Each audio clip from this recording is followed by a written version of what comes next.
Hello viewers, வணக்கம். இது AV receiver Tamil. So இன்றைக்கி நம்ம வந்து வீடியோவில் என்ன பார்க்க போகிறோம்னா, நிறைய பேர் ஒரு பேசிக் மாடல் ஏவி ரிசீவர் தான் வந்து மேக்ஸிமம் வந்து வச்சுருப்பாங்க. ஸோ நம்மளுமே நம்மளோட இதுதான் வந்து பார்த்திங்கன்னா நம்மளோட டெமோ ரூமு. ஸோ இதுக்கு முன்னாடி கூட டெமோ ரூம் பற்றி ஃபுல்லாக ஒரு எக்ஸ்பிளைன் வந்து பண்ணியிருந்தேன். ஸோ இந்த டெமோ ரூமில் நான் யூஸ் பண்ணுறக்கூடிய செட்டு பார்த்திங்கன்னா 1800H 7.2 டால்பி அட்மாஸில் ஒரு பேசிக் மாடல் ஏவி ரிசீவர் தான் நம்ம டெமோக்காக வந்து யூஸ் பண்ணுறோம். எதுக்காக நான் டெமோக்கு பேசிக் மாடல் போட்டிருக்கேன் அப்படின்ட்டு நீங்கள் வந்து ஃபஸ்ட்டு புரிஞ்சுக்கணும். ஹையர் எண்டு போட்டோம்னா கண்டிப்பாக அதோட சவுண்ட் எஃபெக்ட் வந்து எப்போவுமே அதிகமாக தான் இருக்கும். ஒரு ப்ரீ ப்ராசஸர் போட்டு ஒரு பவர் ஆம்ப்ளிஃபையர் போட்டு ஒரு பெரிய சப்வூஃபரை கொண்டு வச்சிங்கன்னா அது சின்ன ரூமாக இருந்தாலும் சரி, ஒரு பெரிய ரூமாக இருந்தாலும் சரி, அது அக்கோஸ்டிக்ஸ் பண்ணியிருந்தாலும் சரி, அக்கோஸ்டிக்ஸ் பண்ணலனாலும் சரி, அது நல்லாவே வந்து பெர்ஃபார்மன்ஸ் வந்து பண்ணும். ஏன்னா அதோட பவர் வந்து அதிகமாக இருக்கிறனால, ஓகேங்களா. ஸோ அதில் வந்து நீங்கள் டெமோ பார்த்தீங்கன்னா அது ரொம்ப நல்லாயிருக்கும்.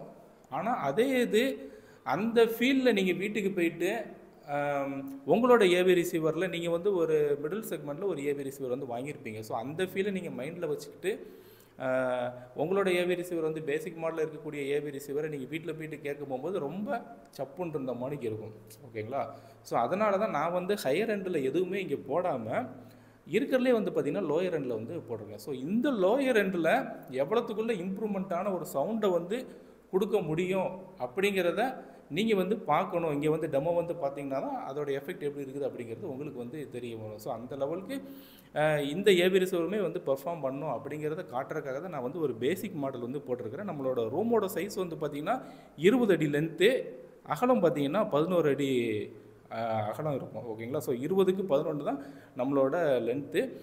நிறைய பேர் வந்து அந்த வீடியோ நான் வந்து போட்டிருந்தேன். நிறைய பேர் வந்து டெமோ வந்து பார்த்துட்டு ஸோ இவ்வளோ பெரிய ஹாலுக்கு இந்த ஏவி ரிசீவர் வந்து சவுண்டு நல்லாவே வந்து பெர்ஃபார்ம் பண்ணுது அப்படின்னு தான் வந்து நிறைய பேர் வந்து சொன்னாங்க.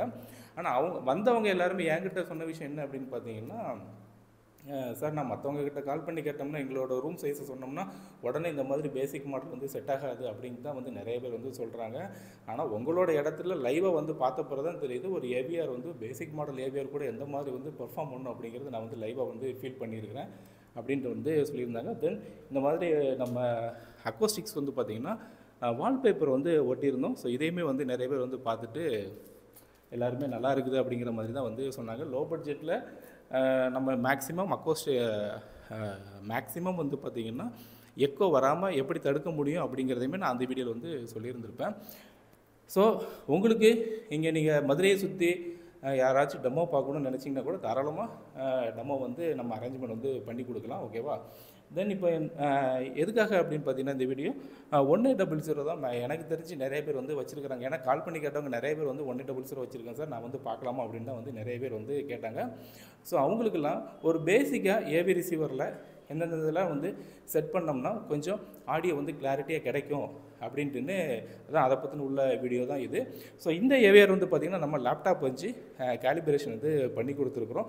ஸோ எல்லாராலையுமே வந்து வீட்டில் லேப்டாப் வச்சு கேலிப்ரேஷன் வந்து பண்ண முடியாது. எங்களை மாதிரி ப்ரொஃபஷ்னல் தான் வந்து பார்த்திங்கன்னா லேப்டாப் வச்சு பக்காவாக வந்து டியூன் பண்ண முடியும். ஸோ அந்த மாதிரி உங்களால் பண்ண முடியாது அப்படிங்கிறதுக்காக பேசிக்காக எப்படி வந்து நம்ம டியூன் பண்ணலாம் அப்படிங்கிறத பற்றி ஒரு சின்ன ஒரு எக்ஸ்ப்ளனேஷன் தான்.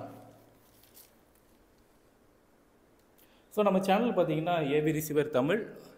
நீங்கள் வந்து இது வரைக்கும் நம்ம சேனலை வந்து சப்ஸ்கிரைப் பண்ணலன்னா நம்ம சேனல் நீங்கள் வந்து சப்ஸ்கிரைப் பண்ணிக்கோங்க. ஸோ 1800 பொறுத்த வரைக்கும் அந்த யூசர் இன்டர்ஃபேஸில் வந்து பார்த்திங்கன்னா டிஃப்ரெண்ட்டாக வந்து கொடுத்துருப்பாங்க. பழைய 1700Hல் வந்து பார்த்திங்கன்னா வேறு மாதிரி இருக்கும். 1800Hல் வந்து பார்த்திங்கன்னா அந்த GUI அப்படின்னு சொல்லுவாங்க, கிராஃபிக்கல் யூசர் இன்டர்ஃபேஸ், அது வந்து பார்த்திங்கன்னா கொஞ்சம் டிஃப்ரெண்ட்டாக வந்து பண்ணியிருப்பாங்க. ஸோ ஃபஸ்ட்டு நீங்கள் வந்து எதில் போகணும் அப்படின்னு பார்த்தீங்கன்னா ஸ்பீக்கர்ஸில் மேனுவல் செட்டப்பில் ஸ்பீக்கர் லே அவுட் வந்து ஃபஸ்ட்டு நீங்கள் வந்து பார்க்க வேண்டியதாக இருக்கும். ஸோ லே அவுட்டில் வந்து எந்த மாதிரியாக வந்து கொடுக்கணும் அப்படின்ட்டுன்னு அதோட கான்ஃபிகரேஷன் தான் இதில் வந்து இருக்கும். நம்ம வந்து இப்போ இதில் 7.1 அப்படிங்கிற இதை வந்து சூஸ் பண்ணியிருக்கிறோம். ஸோ இதில் ஃப்ரண்ட்டு பார்த்திங்கன்னா S, centre S, surround back நம்ம வந்து போடலை. தென் ஹைட் ஸ்பீக்கர், அதாவது டால்பி அட்மாஸ் ஸ்பீக்கர் வந்து பார்த்திங்கன்னா டாப் மிடில் அப்படின்ட்டுன்னு கொடுத்துருக்குறோம். ஸோ இந்த டால்பி அட்மாஸ் கான்ஃபிகரேஷனில் நிறையா வரும். ஃப்ரண்ட்டு டால்பைன்னா டவர் ஸ்பீக்கருக்கு நேராக மேலே வைக்கிறது, சரவுண்டு டால்பைன்னா சரவுண்டு ஸ்பீக்கருக்கு நேராக மேலே வைக்கிறது. தென் ஹைட் ஸ்பீக்கர் இல்லை, வெறுமனே நீங்கள் வந்து 5.1 யூஸ் பண்ணணும் அப்படின்னு நினச்சிங்கன்னா ஹைட் ஸ்பீக்கர் வந்து நோ அப்படின்ட்டு கொடுத்துட வேண்டியதுதான். தென் ஃப்ரண்ட் ஹைட்டாகவும் இதை நம்ம வந்து யூஸ் பண்ணலாம். ஃப்ரண்ட் ஹைட்னா ஃப்ரண்ட் லெஃப்ட் ரைட்டுக்கு நேராக மேலே ஃப்ரண்ட் ஹைட் இந்த கொடுத்துருக்கோம் பார்த்தீங்களா, இதுதான் வந்து ஃப்ரண்ட் ஹைட்டு ஸ்பீக்கர்ஸு. பட் இது வந்து கனெக்ஷனில் வந்து கிடையாது, சும்மா டம்மியாக தான் நம்ம வந்து ஸ்பீக்கர் வந்து போட்டு வச்சுருக்கோம். அடுத்தது பார்த்திங்கன்னா டாப்பு ஃப்ரண்ட்டு, இது வந்து சீலிங்கில் டாப்பு ஃப்ரண்ட்டு அப்படிங்கிற இடத்துல நம்ம கொடுக்கக்கூடியது. இது வந்து டாப் மிடில். ஸோ இப்போ நம்ம சூஸ் பண்ணியிருக்கிறது வந்து பார்த்திங்கன்னா டாப் மிடில் அப்படிங்கிற பொசிஷனில் நம்ம வந்து சூஸ் பண்ணியிருக்கிறோம். ஏன்னா நம்ம உட்காந்துருக்க இடத்துக்கு நேராக மேலே தான் வந்து பார்த்திங்கன்னா எப்போவுமே டாப் மிடில் இருக்கணும். நமக்கு பின்னாடி டாப் ரியரு, நமக்கு முன்னாடி டாப் ஃப்ரண்ட்டு, நம்ம தலைக்கு நேராக மேலே உள்ளது எப்போவுமே டாப் மிடில். ஓகேவா? ஸோ அதனால தான் டாப் மிடில் அப்படிங்கிறத நான் வந்து சூஸ் பண்ணியிருக்கேன். ஸோ சப்வூஃபர் நான் வந்து இன்னும் போடாமல் வச்சுருக்கிறேன். அதனால் சப்வூஃபர் வந்து நம்ம நோ வந்து கொடுத்துருக்குறோம். ஓகேங்களா? ஸோ ஃபஸ்ட்டு வந்து ஸ்பீக்கர் லே அவுட்டு. அடுத்தது பார்த்திங்கன்னா டிஸ்டன்ஸு.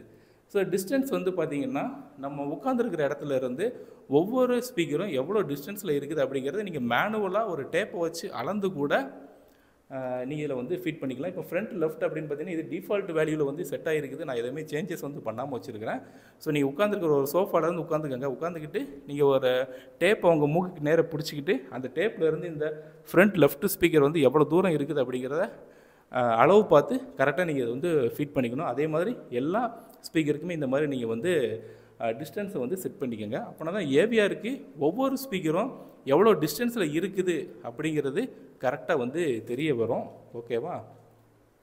அடுத்தது பார்த்திங்கன்னா லெவல்ஸு. ஸோ இந்த லெவல்ஸை பொறுத்த வரைக்கும் டிஃபால்ட் வேல்யூ எல்லாமே 0ல் வந்து கொடுத்துருப்பாங்க. ஸோ இந்த லெவல்ஸ் வந்து நம்ம எப்படி செட் பண்ணணும் அப்படின்னு பார்த்தீங்கன்னா ரெஃபரன்ஸ் லெவல் வந்து ஃபஸ்ட்டு வந்து நம்ம மெயின்டைன் பண்ணணும். ரெஃபரன்ஸ் லெவல் வந்து எப்போவுமே 0 dBயில் வந்து இருக்கணும். தென் இதை வந்து நம்ம மேனுவலாக 2, 3 அப்படின்ட்டு நம்ம வந்து ஒரு நம்பரை போட்டு நம்ம வந்து சூஸ் பண்ணக்கூடாது. எப்போவுமே நிறைய பேர் வந்து என்ன பண்ணுவாங்கன்னா மேனுவல் செட்டிங்ஸில் இந்த மாதிரி தான் வந்து பண்ணுவாங்க. லெவல்ஸில் வந்து போயிட்டிங்கன்னா ஃப்ரண்ட் லெஃப்ட்டுக்கு வந்து ஒரு 3, சரவுண்டு சென்டருக்கு வந்து பார்த்திங்கன்னா ஒரு 4, சரவுண்டுக்கு வந்து பார்த்திங்கன்னா ஒரு 3, அதே மாதிரி அட்மாஸ்க்கு வந்து பார்த்திங்கன்னா ஒரு 4.5, 5 அந்த மாதிரி ஒரு வேல்யூ வந்து செட் பண்ணி வந்து கொடுப்பாங்க. ஸோ அந்த மாதிரி பண்ணுறது வந்து ரொம்பவே ஒரு தவறானது அப்படின்னு தான் நான் வந்து சொல்லுவேன். எதுவுமே தெரியல அப்படின்னா அந்த மாதிரி வந்து பண்ணிக்கலாம். பட் ப்ராப்பராக பண்ணணும் அப்படின்னு நினச்சிங்கன்னா ஒரு டெசிபிள் மீட்டர் நீங்கள் வந்து வாங்கி ஸோ அதில் 75 டெசிபிள் ரீச் ஆகிற வரைக்கும் இதோட வேல்யூ நம்ம வந்து அட்ஜஸ்ட்மெண்ட் வந்து பண்ணணும். அந்த மாதிரி 75 டெசிபிள் நீங்கள் கரெக்டாக செட் பண்ணிங்கன்னா தான் ஒரு ஸ்பீக்கரால் உள்ள இருக்கக்கூடிய, அதாவது ரொம்ப டீப்பாக ஸ்பீக்கரில் கேட்கக்கூடிய சவுண்டை கூட நம்மளால் நல்லா பிரைட்டாக வெளியில் வந்து கேட்க முடியும். ஸோ அதுக்காக தான் 75 டெசிபிள் வந்து நம்ம செட் பண்ண சொல்கிறது. தென் பார்த்திங்கன்னா கிராஸ் ஓவரு. ஸோ இந்த கிராஸ் ஓவர் வந்து பார்த்திங்கன்னா இந்த கிராஸ் ஓவரை நிறைய பேர் வந்து கேட்கக்கூடிய விஷயம் என்னென்னு பார்த்தீங்கன்னா கிராஸ் ஓவர் வந்து கூட்டினாலோ குறைச்சாலோ சவுண்ட் எஃபெக்ட் வந்து கூடும் குறையும் அப்படிங்கிற மாதிரி வந்து நினைக்கிறாங்க. ஸோ அந்த மாதிரிலாம் வந்து கிடையாது. கிராஸ் ஓவர் அப்படின்னு பார்த்தீங்கன்னா சர்டன் ஃப்ரீக்வன்சிக்கு மேலே தான் சவுண்டு வந்து ஸ்பீக்கருக்குள்ளே வந்து வரும். இப்போ சென்டர் வந்து பார்த்திங்கன்னா 110 அப்படின்ட்டு நம்ம செட் பண்ணியிருக்கோம். ஸோ 110க்கு மேலே வரக்கூடிய 120, 130 அந்த மாதிரியான ஃப்ரீக்வன்சி தான் சென்டர் ஸ்பீக்கருக்குள்ளே வரும். அதே மாதிரி சரவுண்டு பார்த்திங்கன்னா 100 ஹெட்ஸில் வந்து செலக்ட் பண்ணியிருக்கோம். ஸோ 110, 100க்கு மேலே 101, 102 அந்த மாதிரியான ஃப்ரீக்வன்சி தான் சரவுண்டு ஸ்பீக்கருக்குள்ளே வரும். ஃப்ரண்ட் ஸ்பீக்கர் வந்து பார்த்திங்கன்னா ஃபுல் ரேஞ்ச் அப்படின்ட்டு செட் ஆகிருக்கும். ஸோ சப்வூஃபர் நம்ம வந்து நோ கொடுத்துட்டோம்னா ஆட்டோமேட்டிக்காக இது வந்து ஃபுல் ரேஞ்சுக்கு வந்து மாறிடும். இதில் நம்ம கிராஸ் ஓவர் வந்து செட் பண்ண முடியாது. ஏன்னா பேஸ் வேணும் பார்த்தீங்களா. ஸோ அந்த பேஸ் வந்து ஃப்ரண்ட் லெஃப்ட் ரைட் ஸ்பீக்கர்லேருந்து நமக்கு பேஸ் வந்து வர ஆரம்பிக்கும். அதனால தான் ஃபுல் ரேஞ்ச் அப்படின்ட்டு செட் ஆகிருக்குது. தென் டாப் மிடில் வந்து பார்த்திங்கன்னா 100 ஹெட்ஸ் அப்படின்ட்டு நம்ம வந்து சூஸ் பண்ணியிருக்கிறோம். ஸோ இது நம்ம வந்து அதிகப்படுத்தினா என்னென்னா இப்போ சப்போஸ் இதை நான் வந்து 150 கொடுக்குறேன் அப்படிங்கக்கூடிய பட்சத்தில் 151க்கு மேலே வரக்கூடிய ஃப்ரீக்வன்சி மட்டும்தான் அந்த டால்பி அட்மாஸ் ஸ்பீக்கருக்கு வந்து போகும். ஓகேங்களா? அந்த இப்போ 100லேருந்து 150 வரைக்கும் இருக்கக்கூடிய அந்த 50 ஹெட்ஸ் ஃப்ரீக்வன்சி வந்து உள்ளே வராது. அந்த பேஸ் ஃப்ரீக்வன்சி வந்து உள்ளே வராது. ஓகேங்களா? இது வந்து உங்களுக்கு புரிஞ்சிருக்கும்னு நினைக்கிறேன். நிறைய பேர் வந்து கிராஸ் ஓவரில் வந்து ரொம்ப மைண்டை போட்டு குழப்பிக்கிறாங்க. தென் பார்த்திங்கன்னா இதில் ஒன்று இருக்காது ஸ்பீக்கர் ப்ரீசெட்டு. நம்ம 2 ஸ்பீக்கர் ப்ரீசெட் வந்து இதில் சூஸ் பண்ணிக்கலாம். 2 செட்டிங்ஸ் வந்து வச்சுக்கலாம். அடுத்தது பார்த்திங்கன்னா அட்வான்ஸ்டு. இது வந்து சப்வூஃபரோட ஃப்ரீக்வன்சி மேக்ஸிமம் வந்து பார்த்திங்கன்னா ஒரு 100, 110 அப் டு 120 வரைக்கும் நம்ம வந்து சூஸ் பண்ணிக்கலாம். சப்வூஃபரோட கிராஸ் ஓவரை பொறுத்த வரைக்கும் இப்போ 100 கொடுத்துருக்குறேன்னா 100க்கு கீழே வரக்கூடிய ஃப்ரீக்வன்சி மட்டும்தான் சப்வூஃபருக்குள்ளே வந்து போகும். 100க்கு மேலே வரக்கூடிய ஸ்பீக்கர் ஃப்ரீக்வன்சி எதுவுமே சப்வூஃபருக்குள்ளே வராது. 100க்கு கீழே இருக்கக்கூடியது இது 110ன்னா 110க்கு கீழே இருக்கக்கூடிய ஃப்ரீக்வன்சி மட்டும் தான் சப்வூஃபருக்குள்ளே வந்து வரும். ஸோ அந்த மாதிரியான அர்த்தம் தான். ஓகேவா? ஸோ இது நம்ம வந்து 100 ஹெர்ட்ஸ் அப்படின்ட்டுன்னு சப்வூஃபருக்கு வந்து சூஸ் பண்ணியிருக்கோம். ஸோ இதுதான் வந்து பார்த்திங்கன்னா ஒரு மேனுவல் ஒரு செட்டப்பாக இருக்கும். அடுத்தது பார்த்திங்கன்னா உங்களுக்கு நீங்கள் ஈக்குவலைசர் வந்து செட் பண்ணுற மாதிரியும் இதில் இருக்கும். ஸோ ஈக்குவலைசர் பார்த்திங்கன்னா கிராஃபிக்கல் யூஸ் இருக்குது பார்த்தீங்களா. உங்களுக்கு பிடிச்ச ஒரு ஈக்குவலைசரை நீங்கள் வந்து இதில் சூஸ் பண்ணிக்கலாம். உங்களுக்கு எந்த மாதிரி ராக்கு, சாஃப்ட்டு, ஜாஸு, கிளப்பு அப்படின்னு நிறையா வரும். அது மாதிரி கஸ்டம் ஈக்குவலைசரும் இருக்குது. ஸோ இதில் உங்களுக்கு எந்த மாதிரியான ஈக்குவலைசர் வந்து பிடிச்சிருக்குதோ அந்த ஈக்குவலைசரை நீங்கள் வந்து சூஸ் பண்ணி செட் பண்ணிக்கலாம். ஓகேவா? அதில் அட்ஜஸ்ட் ஈக்குவில் போனீங்கன்னா ஸோ இந்த மாதிரி வரும். 63 ஹெர்ட்ஸு 125 எவ்வளோ வைக்கணும், 250, 50, 500, 1K, 2K, 4K, 8K, 16K வரைக்கும் இருக்குது. ஸோ இதில் உள்ள வேல்யூ தெரிஞ்சிச்சுன்னா நீங்கள் அதுக்கு தகுந்த மாதிரி நீங்கள் வந்து செட் பண்ணிக்கலாம். ஓகேவா? ஸோ இதில் உள்ள கரெக்டான வேல்யூ வந்து உங்களுக்கு தெரியணும். நீங்கள் நம்ம இஷ்டத்துக்கு ஏதோ ஒன்று கொடுத்தோம்னா கொஞ்சம் இரிட்டேட் பண்ணுற மாதிரி இருக்கும். ட்ரிபிள்லாம் வந்து பார்த்திங்கன்னா கொஞ்சம் இரிட்டேட் ஆகிற மாதிரி ஆகும். ஸோ அதனால் கரெக்டான வேல்யூ தெரிஞ்சிச்சுன்னா இதில் நீங்கள் வந்து உங்களோட ஈக்குவலைசரை நீங்கள் வந்து செட் பண்ணிக்கலாம். ஓகேவா?